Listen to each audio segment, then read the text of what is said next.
Hey guys, welcome back to Hello by Honey. I am back with another Align with the Moon series. Sorry, I am looking popped with the capital P, but it's been a long week. Today's video, as you can see by the title below, we're talking about the full moon in Sagittarius. Yes, I posted a few days past the full moon in Sagittarius, which was on June 14th, 2022. And today's June 19th. Happy Juneteenth to all my Black people out there. But I think what I'm going to start doing is, if I cannot make a video a few days prior to the full moon, I'll still do one titled after the full moon, because you still have those influences of the moon, or the full moon and new moon, for at least a week afterwards. But really the cycles are about 28 days. So again, all of these themes that I'm talking about are themes that you feel for more than one night, or the night that the full or new moon is occurring. There are themes that happen until the next full moon. So the next full moon won't be until the middle of July, and that will be in Capricorn. I don't know the exact date, but again, this information is still relevant. Even if it doesn't resonate with you, understanding these transits and how they might affect people could still be interesting and fun to learn about. So if you're still curious or interested in full moon in Sagittarius, all thing about the moon in Sagittarius, keep watching. Of course, I have the themes and a journal prompts. Today I only have like 3 or 4, because to me, Sagittarius and Gemini season is a really lighthearted season. And I didn't even tell you guys on the 14th, the real reason why I couldn't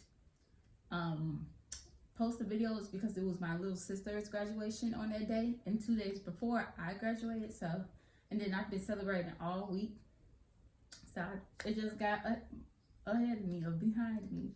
Sorry, you guys, but of course I have my themes, and today's video is going to be short because I'm recording on my phone. But I just want to get these things through. So as you know, the full moon in Sagittarius on June 14, 2022 was a strawberry supermoon, which just really heightens the influence of the sign that the moon was in, which was Sagittarius. And again, the sun is in Gemini, is Gemini season, and to me, that Gemini Sagittarius axis is one of the most explosive, chaotic, fun dual signs in the zodiac. I think Geminis and Sag are some of the funnest and most free-spirited people. I attract a lot of Sag placements. My mom is a Gemini, and I am a Gemini moon and rising, so I have a lot of love for Gemini and Sag placements. Some of the other things that you might be feeling or experiencing since right before the full moon up until the next full moon in full moon in Capricorn, is a sense of urgency, the need to step out of your comfort zone, or feeling content with staying out of your comfort zone. Again, Sag and Gemini is very bold, courageous, and spontaneous peoples. Sagittarius being probably one of the boldest and most blunt signs. It just brings that, it challenges, the universe is bringing it out of you. It's challenging you to step out of your comfort zone. And for a lot of people, you've been feeling the need to do that, and you probably have been stepping out of your comfort zone. So what this full moon is doing, or in the cosmos and the energy of the universe is pushing you to do, is to stay there, stay out of that comfort zone. Don't go back to those old patterns and into your shell, into your hermit mode. Just keep pushing yourself forward and being optimistic. Keep believing that the things that you're doing is worthwhile, and that it will lead you to even better places, because you're out of your bounds. So some out of pocket, out of this world shit should be coming towards you. That's what you're manifesting. That's what you're attracting. Of course, You might be experiencing, or you may be yourself becoming more direct, or seeing that more people are being direct and honest with you. Again, feeling bold and courageous, optimism, and optimistic about your future. Now we are coming to the first half of 2022 being over. So almost half of the year is over. Now it's time to look forward to what you want to do in the last 6 months of the year, or seeing how much of your New Year's resolutions or your 2022 goals you have accomplished, or what could you be doing to get those goals finished by the end of the year, or by the timeline that you set for yourself at the beginning of this year. Of course, a lot of you need to laugh more, or you might be experiencing laughter more. It's summertime. Go out, go make connections. I know y'all hear that all the time, but this is the perfect season to be doing that. Break free. If you've been feeling like stagnant, and again, like you're constantly in this shell, you're alone, you're tired of being lonely, you're tired of doing everything by yourself,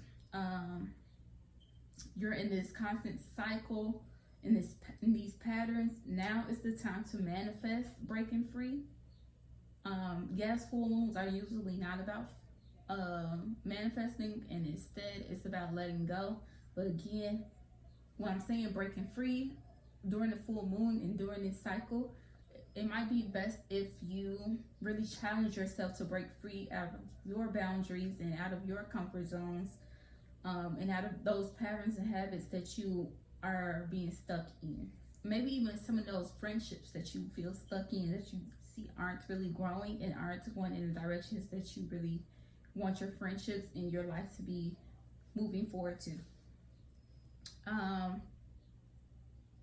What was I saying? Releasing self-limiting beliefs, mood shifts, unlocking some truths, creating opportunities for yourself, craving more freedom, yearning for travel and exploration, planning a trip and travel. The last great trip I went on was in Sagittarius season. In this season, in Gemini season, I am planning a staycation, like a nice little self-care staycation for myself, even if it's for one day. That is something that might be beneficial to you. You don't know, maybe if you plan a trip right now, you might be able to get some deals. A lot of like companies are having like halfway through the year semi-annual sales and stuff. I don't know. It might be a good time to plan a trip. Maybe not go on a trip, but planning a trip could, like, even if it's just for the fun of it, or to give your mind like a mental break or something, or giving you something to feel hopeful for or to manifest. It might do you some good to manifest a trip, or plan a trip, or even go on a staycation or a road trip. Something with traveling might be, the best for you. But I'm done with all the things, and now I have just 3 questions for you all to reflect on and see how the moon cycles, or how the universe is impacting you at this time. So the first question I have is, where is my life lacking excitement and engagement? What do I need to do to improve those areas?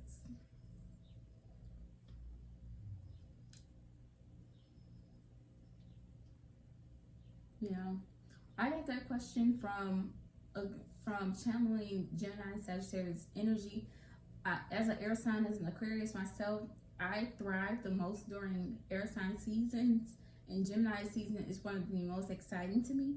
And it's one of those seasons that like just get me hyped about life and make me reflect on what do I need to do to make my life more exciting, or it's just a time where I want and crave more excitement. So if I don't really have that in my life, I can get depressed or upset about how boring life can be, or how unenthused I am. And it just challenges me to go find people or find new hobbies to get involved in, to, be more content with the life that I'm living. So I challenge everybody that's watching this to do the same thing. My second question is, name something you accomplished or overcame every month since the start of 2022. meaning since January 2022, name one thing from January 2022 to June 2022 that you accomplished or overcame. Part 2 was, what do you want to achieve in the last 6 months? From July to December, name 6 things, one thing every month at least, that you want to achieve. Okay, and my last question is, take a step back to envision your near future. What do you most feel optimistic about? And what areas of your life do you see the most growth in? So I feel like I think I did a past, present, and future question. Again, to get you more engaged with the life that you're living, because a lot of people are just like coasting through life, and I really want to challenge you all to find something exciting presently or currently, maybe even reflecting on your past. Maybe you can do something that you used to do that brought you a lot of joy and happiness in the past back to the present moment or in the future, to again make you feel more excited about life, to be more happy with the life that you're living and not just existing. But yes, that's all the questions and the things that I have for you all. Let me know in the comments what you think, and if y'all want to answer any of the questions in the comments, y'all can do that too. I'll try to interact with you all. But yeah, don't forget to like, share, comment, and subscribe. Bye.